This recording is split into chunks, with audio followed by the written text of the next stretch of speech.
Larry had figured out that Jake would meet up with his coworkers at the restaurant's bar shortly after spotting them in the crowd. Jake's colleagues were leaving early tomorrow, but as the company's leader, he'd stay an extra 2 days to handle business matters. Larry observed Jake closely. Jake was an attractive guy, and he had already drawn the interest of a few women at the bar. Jake was about a decade younger than Larry, who had recently turned 50. Larry was a little over 6 feet tall and had a fit and sporty look, even though he didn't really work out. Larry understood why his wife, Angelina, was attracted to Jake, and why her work trips aligned with his. Larry had uncovered his wife's affair, and after finishing his soft drink, he headed over to a table in the bar. He looked at the guys and said, "Hey Jake, I'm Larry, Angelina's husband. I hope we can chat in private." Jake seemed initially puzzled, sporting a smile but showing deep concern in his eyes. He replied nervously, "Larry, Angelina's husband. Nice to meet you. What brings you to this small town?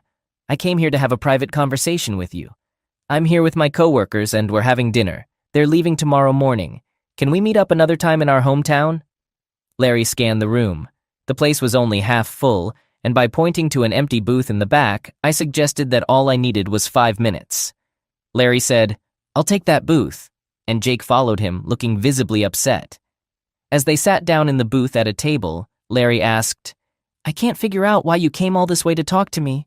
It would have been so much simpler to just give me a call." "It definitely would have been easier and more convenient, but no, I wanted to meet the guy my wife spends her nights with during her so-called work trips, in the same room and in the same bed," Larry replied, delivering a quick blow that caught Jake off guard.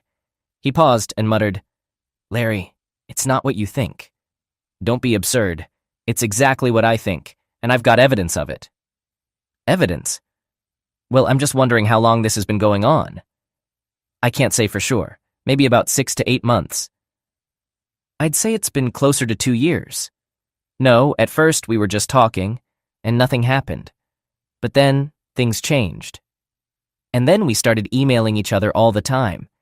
It was through those emails that we had our regular dates." "Larry, she truly loves you. You know that, right?" "I loved her too. That's why going through a divorce is going to be tough for me." "Divorce? You're going to end your marriage over a little affair? That doesn't seem that serious. You don't have to take that step. So I should just accept being deceived and living a life of lies?" "I don't want to use harsh words, but her actions give me a reason to seek a divorce." "What will you do with the evidence you've collected? I don't want to use it against Angelina." "I'll just file for divorce and seek custody of the kids. I'm leaving now. Angelina is in a nearby town today and won't be back until tomorrow afternoon. You can tell her about our meeting then. You'll be the one to break the news about the divorce. Also, give her a copy of the court documents. Let her know that they haven't arrived yet, but they will. She can take her time. She no longer has a place to call home. When she returns to town tomorrow, or the day after tomorrow, or 3 days from now, she's in for a big surprise.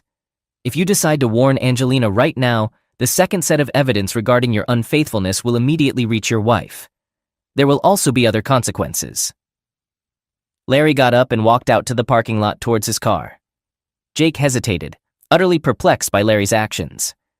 To make things more complicated, Jake and Angelina worked for different companies. Officially, they only crossed paths during production meetings and joint meetings. Angelina didn't hold a high-level management position, while Jake, a man of action, had climbed the corporate ladder quickly in a reputable company. Angelina worked as a simple engineer overseeing the work done by the company where Jake was the director. Jake felt like he was betraying Angelina. Yes, now he wasn't prepared to confront her husband, at least not enough to believe Larry's claim that he had some evidence of his wife's unfaithfulness. What if Larry was telling the truth? After pondering for a while, he made up his mind and called Angelina's number. After a few rings, there was no answer. Then he received a message saying that the caller was temporarily unavailable. Jake couldn't resist sending a text to Angelina. In the message, he urgently told her to get in touch with him, saying, "We have problems. Your husband knows everything." He realized that his marriage was in jeopardy, but he didn't trust Larry. He suspected that Larry might not have any substantial evidence. Larry was driving in his car when he heard the notification sound of a text message.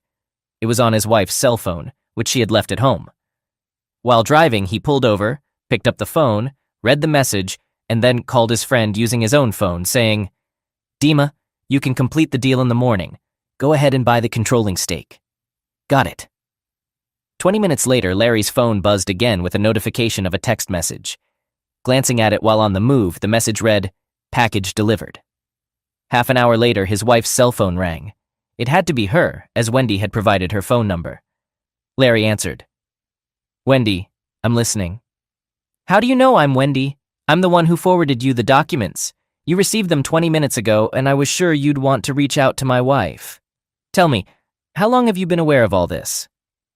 "I haven't known for very long, but I've had some time to prepare. It's unfortunate that this has come as a surprise to you, and I completely understand your emotional state. Tell me, are they together right now?" "No, she's planning to meet him tomorrow. They were originally scheduled to be on a business trip for 3 more days after their meeting." "Are you certain?" "I spoke with your husband about 40 minutes ago and informed him that Angelina can take her time since she no longer has a home, and he should be prepared for a divorce." "Do you believe that's a realistic possibility?" "I doubt it. She probably won't want a divorce, and she'll fight against it. But I've prepared a legal document, and my lawyer is ready to submit it. Your husband will hand it to her when they meet tomorrow." "And what about the kids?" "I've taken custody of my children, and they're already living elsewhere. I didn't want to disrupt your family, and I advised your husband not to reach out to my wife or contact her. But he didn't heed my advice, and that's why I sent you the legal documents. But there are more consequences in store for him. I can't express how challenging it would be for me to be without my husband's support." "I doubt that. From a financial standpoint, you're in a strong position. Everything your husband owns is registered under your name as a gift from your parents. You also have access to your husband's bank accounts. You can ethically withdraw 75% of it tomorrow morning, and I suggest you do it quickly." "But won't he object to that?" "Let him object. If he does, I'll arrange for a lawyer to support you." "Do I have to pay for the lawyer?" "The legal fees are already covered, but I won't get in the way of your decisions. You can talk it over with the attorney." Angelina was contemplating her upcoming meeting with Jake. Although she had completed her work during the business trip, she had informed her superiors that there was still a substantial workload and that it would take a few more days. In reality, she was preparing for a rendezvous with Jake and anticipated a pleasant evening ahead. Angelina felt content. She was relieved that she no longer carried guilt about her 2-year affair with Jake in front of her husband, Larry. Angelina's life was going exceptionally well. She took pride in her role as a wife and the mother of her smart and beautiful children. She enjoyed professional respect at her workplace and had a wonderful lover in Jake. However, Jake's existence remained a secret to everyone. Currently, Jake was staying in a nearby district center at a hotel where Angelina was due to arrive tomorrow. By then, Jake's colleagues who had accompanied him would have left. Leaving her home, Angelina had misplaced her phone so she could only reach Jake via email. Unfortunately, her laptop's battery had died completely. While she couldn't recall Jake's number, she did have her husband's number. She decided to call him from the hotel phone to check on the kids. Larry answered, saying, "Hello, it's Larry. I lost my phone somewhere." "You didn't lose it. You placed it in your purse, which was hanging in the hallway. You then left with a different purse. I warned you that collecting purses wouldn't lead to anything." "Did you search through my purse?" "Why would I do that? I called you just an hour ago to check on you, and the call came from your purse hanging in the hallway. I realized there was no point in calling you again." "Did anyone else try to reach me?" "I don't know. I was at work. Maybe someone did, but I didn't check. Where's the phone?" "It's in my purse. Should I retrieve it?" "No need to get it out. I'll manage without it for a while. How are the kids?" "The kids went to the neighbor's house to play a computer game." "Don't we have enough computers at home?" "It's some new game. A multiplayer one." "Is Masha also playing with them?" "I'll give you more details. Based on their conversations, it seems she's the one winning." "Shouldn't it be bedtime for them?" "Angelina, the kids are on holiday." "Oh, right. New Year's vacation is coming up soon.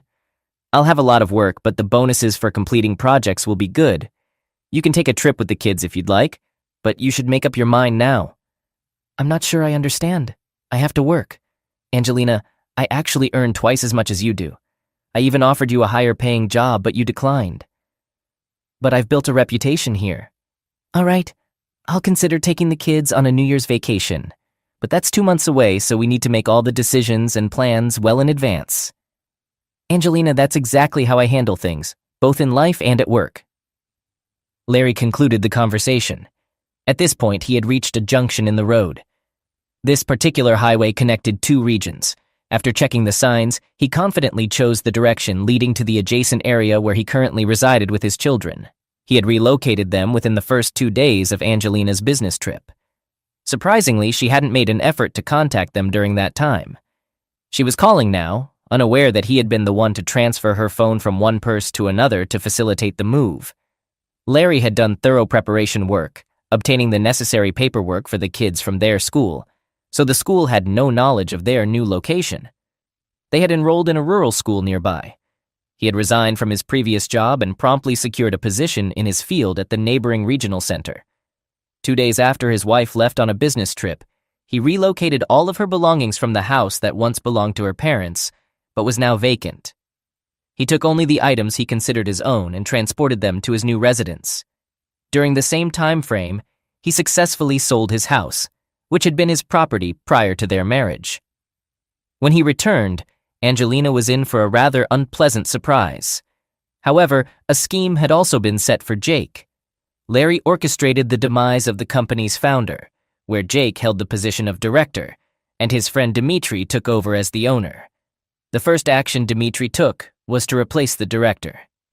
Angelina enjoyed a restful night's sleep in her hotel room. In the morning, she left her room, went downstairs to the hotel's restaurant, had a quick breakfast, collected her belongings from the hotel reception, and made her way to the bus station. There, she found a direct shuttle bus to her destination town. She comfortably dozed off in the bus, waking up briefly when the vehicle bumped over potholes along the way, just as she had planned.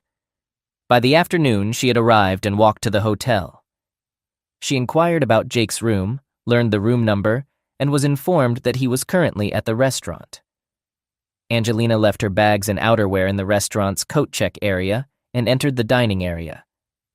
From a distance, she spotted Jake sitting alone at a table, picking at his salad. A carafe of vodka and a selection of appetizers were placed in front of him. I approached and greeted him, saying, "Hi, Jake." Jake looked up and questioned, "Angelina, are you being foolish? Didn't you understand the tone?" "Did you receive my text?"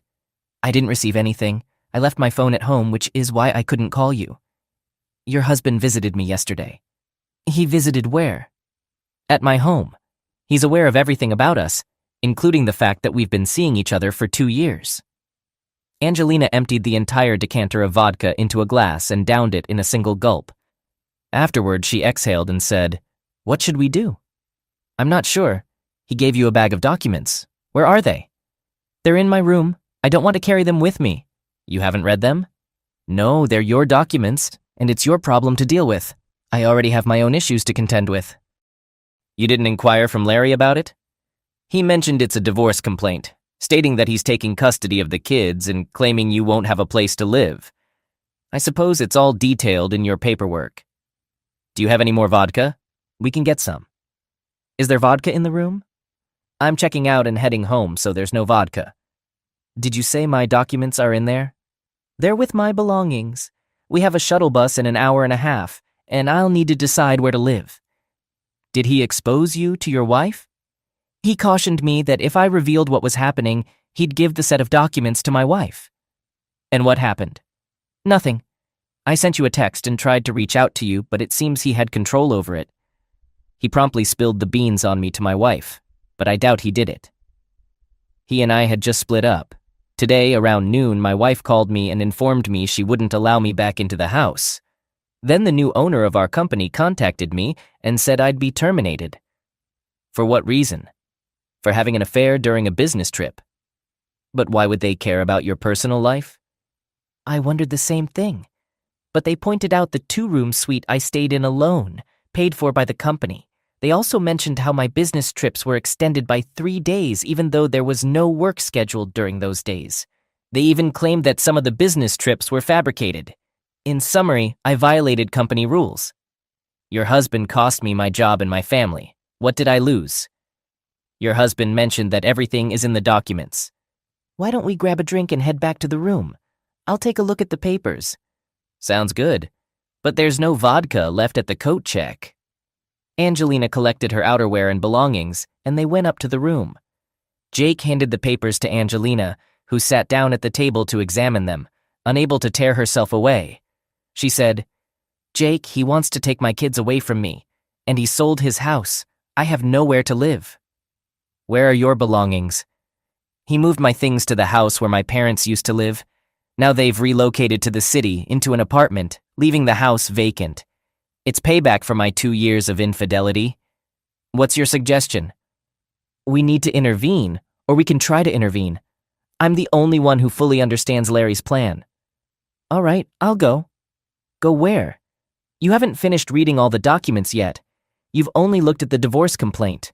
There's also a letter from him in there. Here's what I'll do. I'll give him a call." Angelina dialed Larry's cell phone number from the hotel phone and was surprised when he answered. "Hello? Larry, I know you're upset with me, but what does Jake have to do with all of this? Why are you jeopardizing his family and career?" "If you don't understand, I'll make it clear. Your relationship with Jake was completely inappropriate." "I'm not sure what to say." "Inappropriate?" "Larry, Jake is our client. I oversee their work. We interact with him a lot on the job, and from what I gather, it's not just business. I know you're aware of it, but we should have handled it privately. I warned him yesterday not to attempt to contact you. The first thing he did was call you and then send you a text. So I intervened in his life just as I promised. He'll have to face the consequences himself." "All right, I have to go because I have another meeting. Let's talk tonight and put this behind us. We can start anew." "Look, I love you. I'll be back in town soon." "The business trip is ending so soon?" "I've made up my mind that I won't be going on any more business trips like this." "Angelina, you've already seen my divorce complaint. What are your thoughts on it?" "I won't agree to a divorce, and I'm not giving up custody of the kids." "The kids are old enough to decide which parent they want to live with. As for the divorce, I'm not rushing into it, although you never know, I'm still relatively young." "That's not a solution. Perhaps we'll reconcile after all." "Perhaps."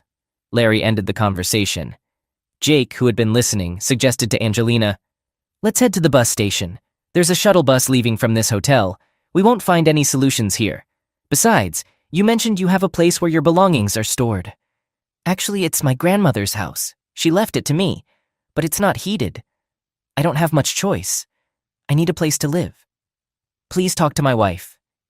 She doesn't want any contact from me. Plus, the house is in her name, a gift from her parents." They departed from the hotel and headed to the bus station where they boarded a minibus bound for their hometown. The journey took approximately 2 hours and they rode in silence as there wasn't much to discuss. Upon arrival, they took a taxi to Angelina's house. She left her suitcase there and continued to her home in the same cab. As she approached, she noticed that someone was inside. She entered the yard and knocked on the door. A woman answered and inquired, "Who are you looking for?" "I'd like to speak with the owner." The woman called out, "Victor, someone is here to see you." "Victor, where's Larry?" "Larry? There's no Larry here. Victor can provide more details." A man named Victor approached and introduced himself. "I'm Victor. What can I help you with?" "I'm looking for Larry. Larry was the previous owner. I purchased this house from him and my wife, kids, and I moved in yesterday." "Where's Larry?" "I don't have that information. The house was vacant when we moved in." "Did you update the paperwork?" "Yeah, definitely. About a week ago, right after his wife was released from the hospital." "Where did she relocate to?" "I'm not sure. According to the house records, she moved in with either her grandmother or her parents. But I didn't verify." "Where did he move to?" "He left it blank in the address field." Angelina came to the realization that Larry had been planning his departure for quite some time. She left the house, surveyed the snowy yard, and cried profusely for the first time in a while. Angelina walked to the bus stop and waited for the shuttle bus to the shopping mall. From there, she proceeded to her new residence, the house she had inherited from her grandmother. During her absence, Jake had arranged for heating in the house and informed her, "Your grandparents were wise. You could have filled the house with gas, but that's not an option now because the heating system has no water." "So what did you do? Add water?" "No, I filled the stove. Didn't you see the smoke from the chimney?" Have you spoken to your wife? I called, but she refuses to talk to me. I reached out to my friends, but word of my termination spread quickly, and it seems no one wants to be involved. Some were busy, others had their own things going on, and a few didn't even answer the phone. Sadly, I learned today that I have no real friends. What do you plan to do? Find a job. And what about you? I'm going to call my husband. I'll visit his workplace tomorrow. He's a workaholic and can't go without it. Meanwhile, you go ahead and prepare some food. I brought groceries, and could you lend me your cell phone? Where's yours? I'm not sure.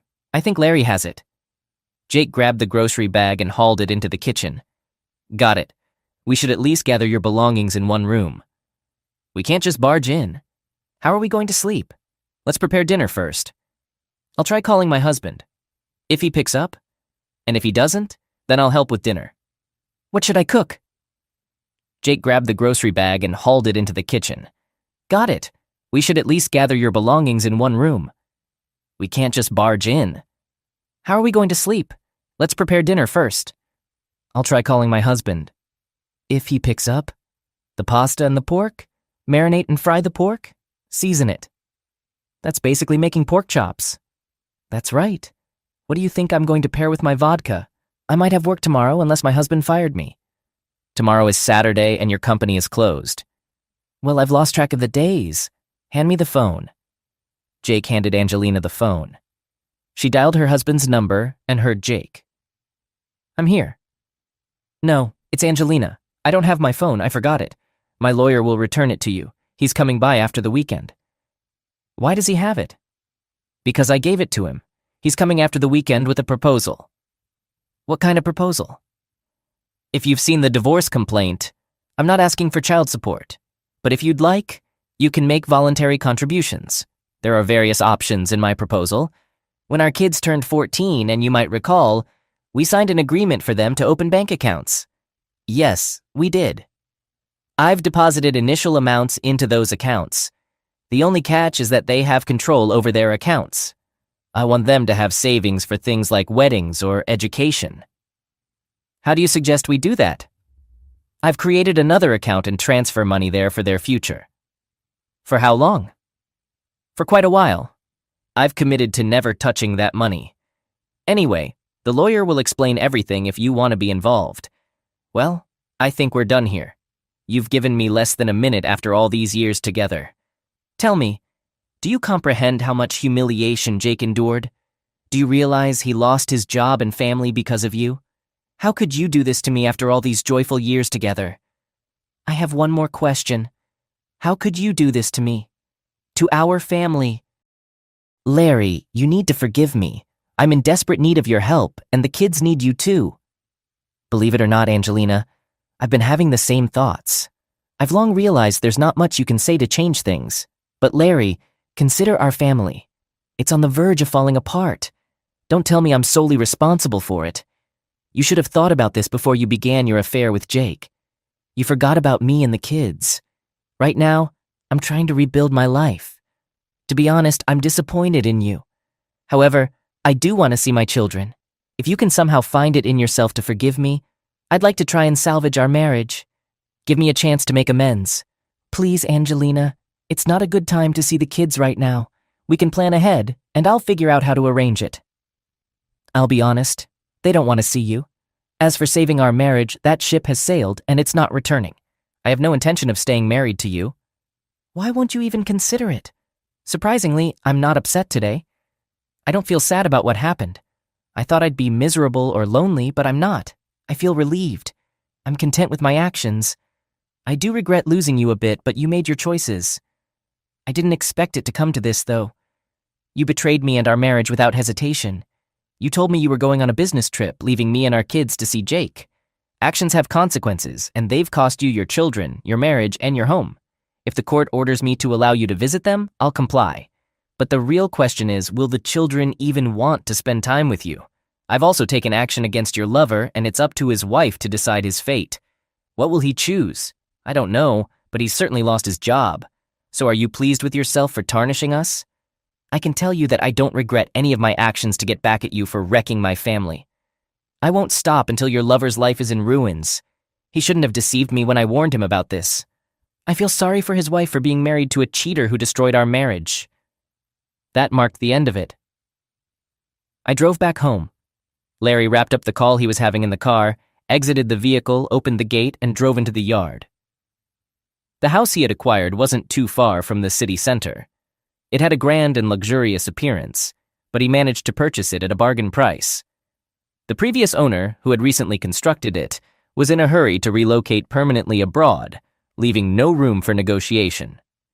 Before making the purchase, Larry consulted with an old acquaintance living in the same city, who had strong connections. He received a positive recommendation for buying the house. It was conveniently located close to the city center, various shops, and a school. The university was also within walking distance. Most importantly, the children liked the house. Over the past 3 days, they had been working together to make improvements. They arranged the furniture they had brought from their previous residence. Masha's daughter took on the role of the cook, claiming that everything you need to know can be found on the internet, including cooking instructions. However, they needed to unpack the kitchen appliances first, or they'd end up ordering pizza again. So, they began searching for drawers with utensils. These drawers were labeled. "I really have a craving for meatballs. Daughter, can you handle that? I'll give it a try if we have the right ingredients." "Like what?" "Like meat." And so they started settling into their new home. Larry and Angelina divorced 8 months later. Despite Angelina's hopes, Larry never appeared in court. He didn't respond to calls on his cell phone, and neither did the children. Angelina lived alone in her house. She kept her job but refrained from traveling. Jake found a place to live and moved in, hoping to rebuild his relationship with his wife. However, things didn't work out for them there either, particularly because his wife had found a job and was being pursued by an unmarried colleague from her studies. He wasn't afraid of having children. Angelina dedicated all her free time to searching for Larry and the children, but her efforts were in vain. She went to the police, but that didn't yield any results either. Turning to a private investigator, she found herself disappointed again after a month when he admitted failure and declined to continue the search, asserting, "I'm convinced Larry and the children are out of town. Pinpointing their location is quite challenging." We had a meeting with Ben's group, so we waited for him. "All right, young folks, go wash your hands and come to the table. Volodya, aren't you going anywhere today?" "No, I'm not. I'll open a bottle of wine." When the children entered, Angelina was overcome with emotion. She remained seated in her chair, unable to move. Masha noticed and said, "Daddy, why didn't you tell us we had guests? Hello, Mom. Hello, daughter. Hello, son." Upon saying this, Angelina started to cry. Larry tried to comfort her, saying, "Angelina, it's okay. Let's sit at the table." They all took their seats at the beautifully arranged table. Sabrina handed Larry a bottle of wine and a corkscrew. Masha then regained her composure and turned to Angelina, saying, "Mom, meet my fiancé, Pavel. We're studying together at the university." "Pleased to meet you. I'm Masha's first. Mom. So, let's raise a toast to meeting and getting to know each other. Larry, you just want to drink. Let's talk. Sabrina, let's have a drink, some appetizers, and then we'll talk. I'm starving. And we have a lot to discuss, including the wedding. What about the wedding? Don't talk. Dirty. Drinks and appetizers. Everyone sipped their drinks and began eating in silence. Each person had a hearty oven-baked chicken thigh and a side of fried potatoes. The table was adorned with various sauces, salads, smoked salmon, cheese tartlets, and assorted appetizers. Eventually, everyone had their fill. Sabrina brought out dessert and cleared away the extra plates and utensils. Once the meal concluded, Angelina and Masha headed to Masha's room. Ben remained with his father and Pavel to discuss wedding plans. An hour later, Angelina and Masha returned to the main hall. Masha told Pavel, "Get ready. Let's head home." Sabrina bustled about and entered the kitchen. She soon emerged with separate bags containing chicken thighs and a tray of fried potatoes. She said, "Masha, this is for you and Pavel for dinner, and there's enough for breakfast too. I'll be waiting for you to return for lunch. I'll make some cutlets." "Oh, Mom, that's a lot of work." "It's fine. I'm on vacation anyway." Angelina turned to Ben. "So, son, tell me, how have you been?" "Not bad. I've been busy. I went to school first, and now I'm in university. I actually wanted to start working, but Dad and Mom, Sabrina, didn't allow it. They said they could still support me and Masha. Why didn't you call me? What do you think? No, Dad didn't forbid it, but it was hard for me to justify what you did. He told us everything. He had to explain why you weren't living with us. So, he told us everything. I know. If he had the option not to, he wouldn't have told us anything. It was tough for him, especially at first. Masha and I helped with cooking and cleaning, but all he wanted was for us to focus on our studies. And that's what we did. Didn't they ask you about your mother at school? They did. We told them you didn't live with us, and Daddy took care of everything. We only attended school here. I was there for 3 years, and Masha was there for 2. She started university a year before me. She's going to specialize in the light industry. And you? I decided to study software engineering following Dad's advice. Right now, I'm studying math. Like 1 plus 1? 1 plus 1 is basic arithmetic. And arithmetic is a branch of math that deals with numbers, their relationships, and properties. What do you plan to become? I told you, a computer programmer. Dad got me a fancy computer for that. And I write programs. You might need one someday. I'm heading back to my room. I have some urgent internet tasks to take care of, Angelina declared. About the honey, she mentioned. Larry brought this back from his business trip. He was overseeing a construction project in the Far East and brought back buckwheat honey from there. Angelina inquired, Weren't you worried about him traveling so far? Sabrina replied, No, not worried at all. I trust him, and he trusts me. Without trust, there's no family. And the kids supported us. It's just a pity we don't have children together, but it's too late to change that. But you're much younger than I am. Angelina mentioned, Unfortunately, I never got to experience motherhood. I told Larry that right from the start. Sabrina asked, And how did he react? Angelina explained, He said I already have kids and they live with me. I was quite nervous when I first met them, but they accepted me right away. Sabrina inquired, How long have you two been together? Angelina replied, Quite a while, almost 3 years. We got married about a year ago. It wasn't a grand wedding, more like a practical arrangement, but we did go on a honeymoon. Sabrina asked, Where did you go, if you don't mind me asking? Angelina shared, We went to Spain, specifically Tenerife.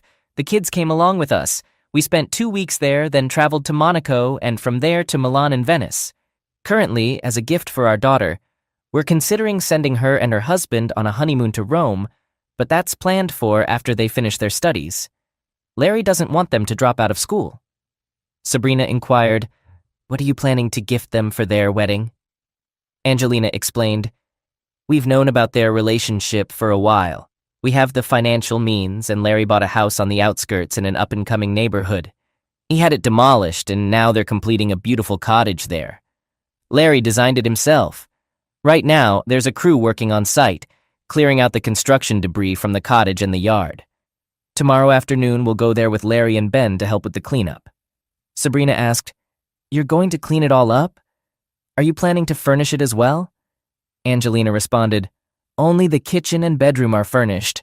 The rest of the furniture will be purchased by the young couple themselves. Angelina then inquired, What should I get them as a gift? I have some money saved up, a decent amount. Sabrina commented, That's all right.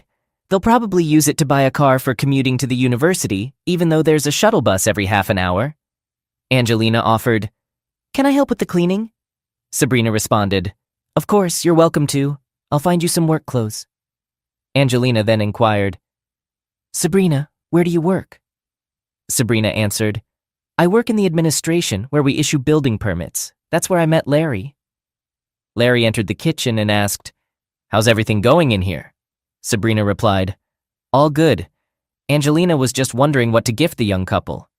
Angelina reassured, Larry, it's nothing. We're actually giving them a house that's under Masha's name. And it's not just from Sabrina and me. It's a gift from all of us, Larry explained.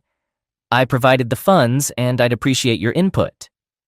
Sabrina added, Larry, it's perfectly fine. Angelina wants to join us tomorrow. I thought she might be going directly to the young couple's house, but I don't mind. It'll make things quicker. The wedding concluded, and Angelina returned home, shedding many tears throughout the event. Her children had grown older and had developed a strong bond with Sabrina, sharing their secrets with her. Angelina learned from Sabrina that her son Ben had brought his girlfriend to her daughter's wedding, and there was speculation that he might propose to her there. After Angelina left home, her children occasionally reached out by phone to check in and say hello, letting her know they were doing well and cared about her. However, they didn't actively seek face-to-face meetings. Larry was thriving in his life, but the children didn't provide many details about him, only sharing generalities. Angelina kept tabs on the local news as much as she could and knew that the organization where Larry worked was prospering. There wasn't much information about Larry's personal life in the news. Then, they reunited at Ben's son's wedding. Larry looked great, and it was evident that Sabrina was taking good care of him. Once again, Angelina deeply regretted her past actions and how she had betrayed him.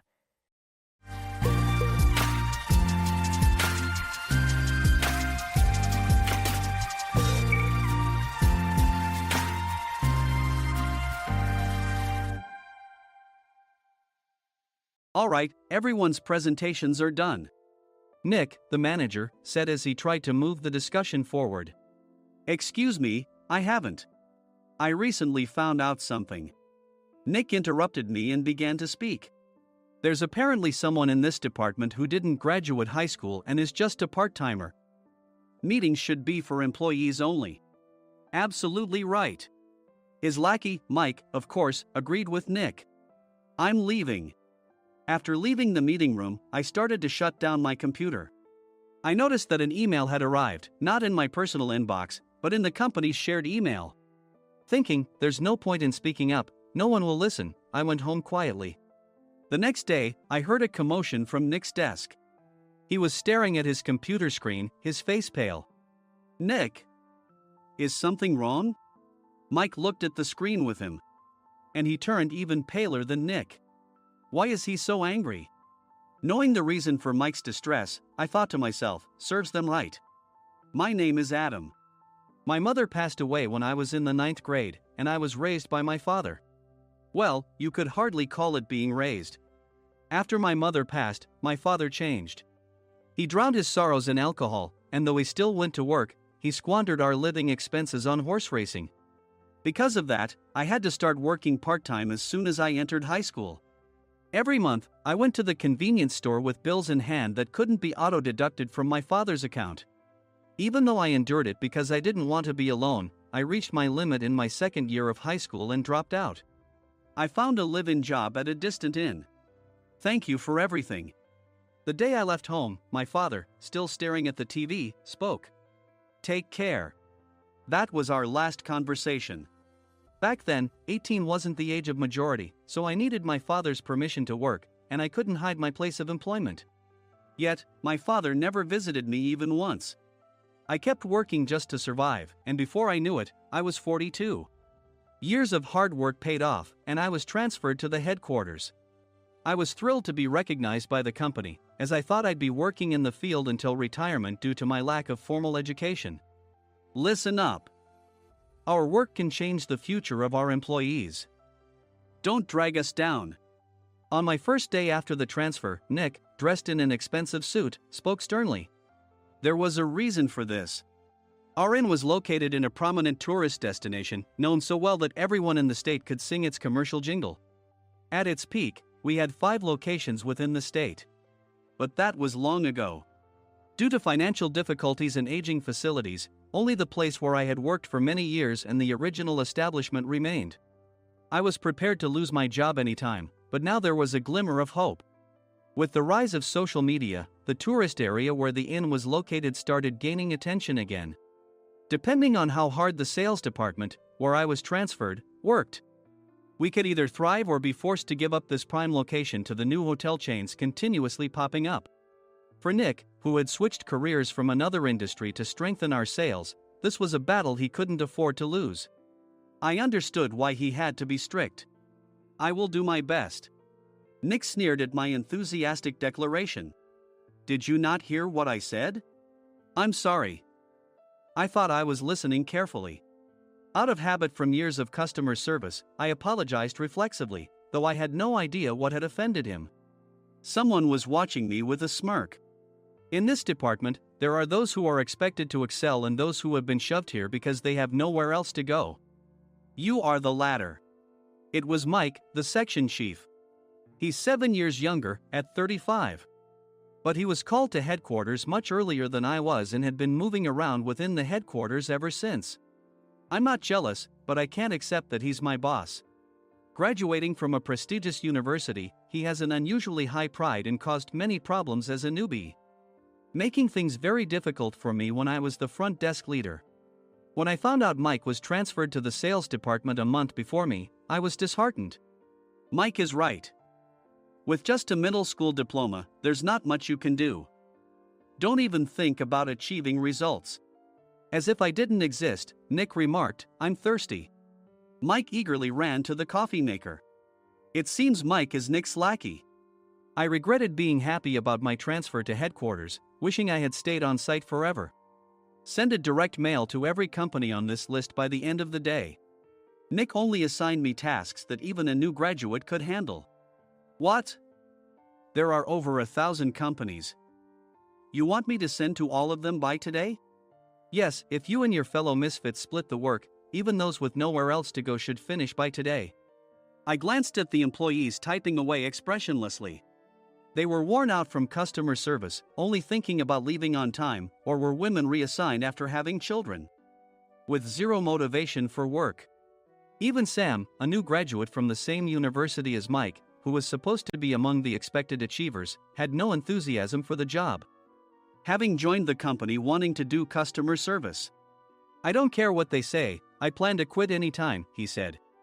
Only Nick and Mike were highly motivated, making all the decisions between the two of them. I originally only wanted to work at the inn to survive and had no particular attachment to this job. I swallowed my words, thinking I had no right to reprimand them. About a month after the transfer, Nick told us with a frustrated look, "To commemorate the 50th anniversary, we've decided to create a plan exclusive for one group per day." Originally, Mike and I were supposed to come up with it, but our president, Mr. Thompson, insists on hearing everyone's opinions. "So, you all get a chance." As Nick explained, Mike began handing out prints. "Make sure not to embarrass Nick. If your ideas are half-baked, you'll have to redo them." It seemed that they had printed his handwritten notes by Mr. Thompson, which included several questions and a section for free responses. It made sense why Nick had to seek our input, given that all responses had to be submitted to Mr. Thompson. We were given a week to think about it, and a meeting was scheduled to compile our ideas. My plan is to let guests enjoy both the old and modern America. Nick began the presentations. Guests would watch a master confectioner at a nearby traditional sweet shop make sweets in front of them. The welcome drink would be premium tea in a bottle. Nick's plan was certainly attractive. After his presentation, Nick called on us to present in the order we were seated. Just as I stood up for my turn. "All right, everyone's presentations are done." "Excuse me, I haven't. I recently found out something." Nick interrupted me. "There's someone in this department who didn't graduate high school and is just a part-timer." He was likely talking about me. I joined the company as a part-timer and was made a full-time employee when I turned 20. That was 20 years ago, so Nick and Mike probably had no chance to know until recently. Meetings should be for employees only. Absolutely right. After that, Nick kept creating opportunities to solicit everyone's opinions, purposefully excluding me from speaking. The meeting unexpectedly heated up and went past the scheduled end time. A few people asked to leave, and the discussion continued with the remaining few. "Still here?" Normally, you'd leave in that situation. Though I had no attachment to the job initially, hearing kind words from customers made me want to make them happier. For someone like me, with nowhere to go, the inn was my home and customer service was my life. I felt pathetic about my current self. "I'm leaving." I left the conference room and started shutting down my computer. I noticed an email had arrived, not in my personal inbox, but in the company's shared email. Thinking no one would listen to what I had to say anyway, I quietly went home. The next day, while preparing the DM as instructed, I heard a commotion from Nick's desk. In his haste to stand up, he hit his knee on the desk. He stared at his computer screen, his face pale. "Nick, what's wrong?" Mike, thinking he should be the first to rush over, approached Nick while still wearing his coat. He peered at the screen with Nick and he turned even paler than Nick. Why is he so angry? Who is responsible for this company? Nick, more irritated than ever, asked, and Mike answered without checking. Probably Sam. Sam wasn't there because he was attending a morning training session for new hires. Nick gave up on getting angry and returned his gaze to the screen.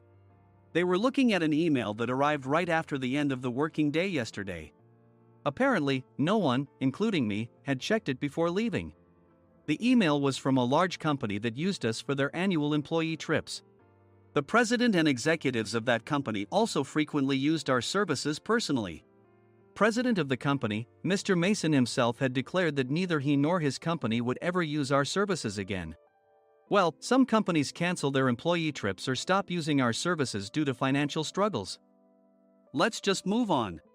Mike kept wiping the sweat from his forehead with a handkerchief. Knowing why Mike was so agitated, I quietly watched their interaction. Do you know how much revenue we get from that company?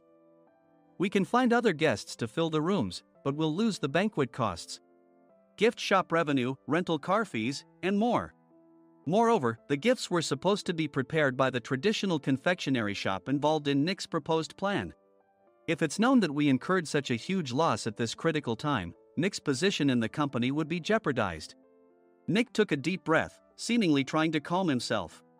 All right, Mike. Go to New York right now and apologize to Mr. Mason. What?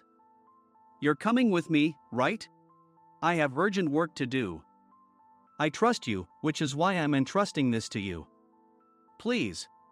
Mike, believing Nick's sincerity, agreed with a determined look on his face, saying, yes. That's Nick for you. Even if Mike went to apologize, Nick would shift all the blame onto him if the client didn't change their mind. Well, it was Mike's fault to begin with, so it served him right. About 3 hours later, Sam answered a call from somewhere and repeatedly apologized, saying, I'm very sorry. Everyone watched to see what was happening. After ending the call, he informed Nick with a weary tone. When Mike arrived at the client's company, he only made things worse, further infuriating Mr. Mason. He was demanding, get his boss here immediately. It was no wonder Sam was exhausted, dealing with such a call right after returning from training. What is that idiot doing? All right, Adam, you're coming with me. If sacrificing Mike didn't work, then I must be next. Normally, I'd want to refuse at all costs, but I saw an opportunity in this situation. If I can be of assistance, I'd be happy to join you. I obediently followed Nick, and we flew to New York. When we introduced ourselves at the reception, it became clear how serious the situation was, as the receptionist personally escorted us to the president's office. Angry voices leaked through the door, making both Nick and me uneasy. Excuse me. I'm Nick, the supervisor. I understand my subordinate has caused you trouble, and I deeply apologize.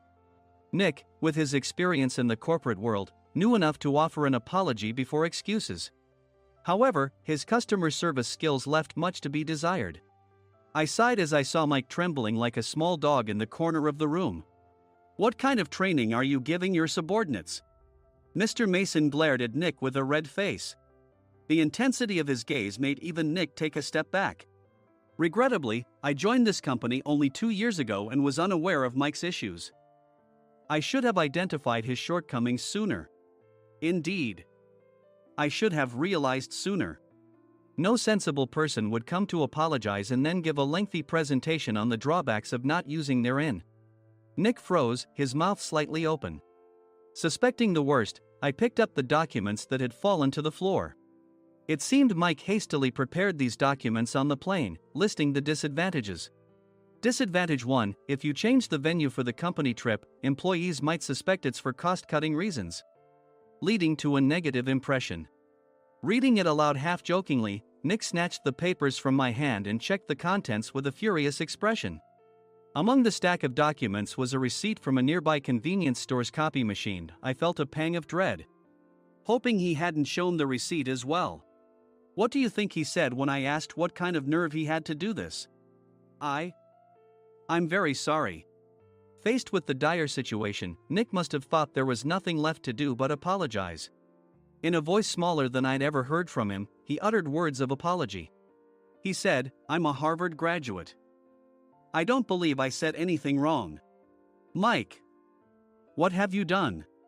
Forgetting his plan to pin the blame on Mike, Nick yelled loudly, even in front of Mr. Mason. I didn't do anything wrong. You're still saying that? Look at him. Mike pointed at me with a shaking hand. I was assigned to headquarters in my 20s and now I'm a section chief. This guy only made it to headquarters at 42. Everything I've done proves I was right. So why are we losing the contract? Having said his piece, Mike collapsed to the floor. Of course. You were sent there because you had nowhere else to go. Mike never expected to hear such words from someone he looked down upon. He lunged at me, and Nick hurriedly stepped in to stop him. Mr. Thompson told me Mike is a quick thinker, and to take good care of him. There's no way he was pushed aside. Don't make things worse here. He didn't say quick thinker, he said only quick-witted, didn't he? I don't remember that part. I recalled the many troubles Mike caused when he was a newbie. When Mike was on the front line, his pride was so high that he never apologized to customers. Customer service, especially in our job, doesn't work alone. It brings both good and bad situations. If the front staff or housekeepers made mistakes, or the cleaning company didn't properly clean a room, one had to apologize to the customers regardless of personal fault. Mike, in such situations, would never apologize, insisting he wasn't at fault. This often angered customers, and as the front desk leader, I frequently had to apologize on his behalf. He caused complaints and disrupted operations, which is why he was quickly moved to headquarters. In departments where he didn't interact directly with customers, his quick thinking was beneficial and things went well. But it seemed his flaws were starting to show. Corporate reservations are supposed to be entered into the system by the sales representative. But a quick check yesterday revealed that more than 10 items were missing from the client's reservation. The handover document clearly stated what needed to be prepared. Why didn't you enter it into the system? Why do we have to give them special treatment? Filling rooms near the banquet hall, setting up all the food in advance. Specifying the brand of wine, they're too demanding. No wonder he always angered customers, I thought, feeling a headache coming on. Grouping them in rooms near the banquet hall is for our benefit too. It makes it easier for the staff to set up beds and serve breakfast since everyone's schedule is synchronized. As for the other requests, Mr. Mason suggested them to lighten our load. I didn't know that. Nick finally seemed to realize that Mike was the one who had angered the client. What did you say to them? I just told them we wouldn't give them special treatment anymore. We shouldn't waste effort on things that don't bring in money. I was utterly exasperated at his lack of understanding of customer service. Of course, we shouldn't comply with unreasonable demands. But carrying over successful practices from past stays makes customers feel remembered and enhances their experience. Good memories encourage repeat visits. That's part of our job. I looked down at Mike, who was sitting on the floor. In our job, nothing is a waste. Mr. Thompson likely moved you to the sales department, hoping you'd finally understand this. How do you think he feels now that you've failed to meet his expectations? Mike, tears in his eyes, fled the president's office. I was amazed he still hadn't apologized. You have it tough, Adam. It's okay, we're all employees of the same company. I deeply apologize for this disrespectful incident. Especially after all the care you've shown us. If it weren't for you, Adam, I really would have stopped staying here. When I heard you were moving to the sales department, I was willing to reconsider if you handled it. Seeing us talk so amicably, Nick's face contorted. Do you two know each other? Adam's service is excellent. I always requested him specifically. Normally, we don't accept specific staff requests, but we made an exception for Mr. Mason, adjusting my shifts accordingly. He had personally stayed at our hotel just before my transfer, and during casual conversation, I mentioned, I'm moving to the sales department soon. If I hadn't told him then, things could have been much worse. Please continue to take care of us. I look forward to it. On the return flight, Nick awkwardly offered me a can of beer. It's still working hours. Of course, I had no intention of forgiving him for a single beer. Nick might try to pin everything on Mike and avoid any consequences. While pondering this, a startling fact came to light. Nick, the tea bottles for the plan have arrived. I handed Nick a bottle labeled with our inn's name. They look good. What are you talking about? These are plastic bottles. I had assumed we would use the trendy, high-end bottling tea. But what arrived were ordinary plastic bottles of tea with customized labels. The only unique aspect was the label, which had the inn's name, making it look customized. Upon further investigation, I discovered that a substantial amount of money was set to be paid to the tea company. It was priced like bottling tea. Does this plastic bottle really cost $100 each? The tea inside is specially blended for us. The extra cost is for that. Wouldn't it be better to use another tea company? Or is there a specific reason we must use this one? As Nick continued to make excuses, I showed him a printed email. I informed the tea company's president, Mr. Mitchell, that we discovered irregular payments and he confessed. He said you two were high school classmates and planned to split the extra money. That idiot. Why did he confess? That's not important. You should worry about yourself, this could turn into a police matter. Opening the bottle cap, I suggested. How about calming down with this tea? It supposedly has a relaxing effect. Nick drank the tea frantically. In the following days, decisions were made about their fates. Mike was reassigned to the General Affairs Department, with no chance of transfer or promotion, as per Mr. Thompson's orders. As for Nick, since the payment to the tea company hadn't yet been made, he narrowly avoided legal trouble. Instead, he was encouraged to leave the company, and to avoid further complications, Nick submitted his resignation. Rumor has it that connections between HR departments have made it difficult for him to find new employment. Even though it was good to have those two gone, something unexpected happened in the sales department. Everyone became motivated and united in refining the 50th anniversary plan. In the end, my plan was adopted. We collaborated with the Tourist Information Center to provide personalized guides. The plan, tailored to the number of guests, was truly special for the 50th anniversary. Hey, is Adam's family coming to stay? I immediately booked that special plan for my family. Sam noticed it on the reservation list and quickly picked up on it. Yes, I'm inviting my father. That's great. I might invite my parents too. I lacked the courage to face my father just as Adam. But here, with the confidence Mr. Mason praised, I felt ready. The 50th anniversary plan was a perfect opportunity to reconnect with my father. I hoped to bring back the days when we could laugh together as we once did.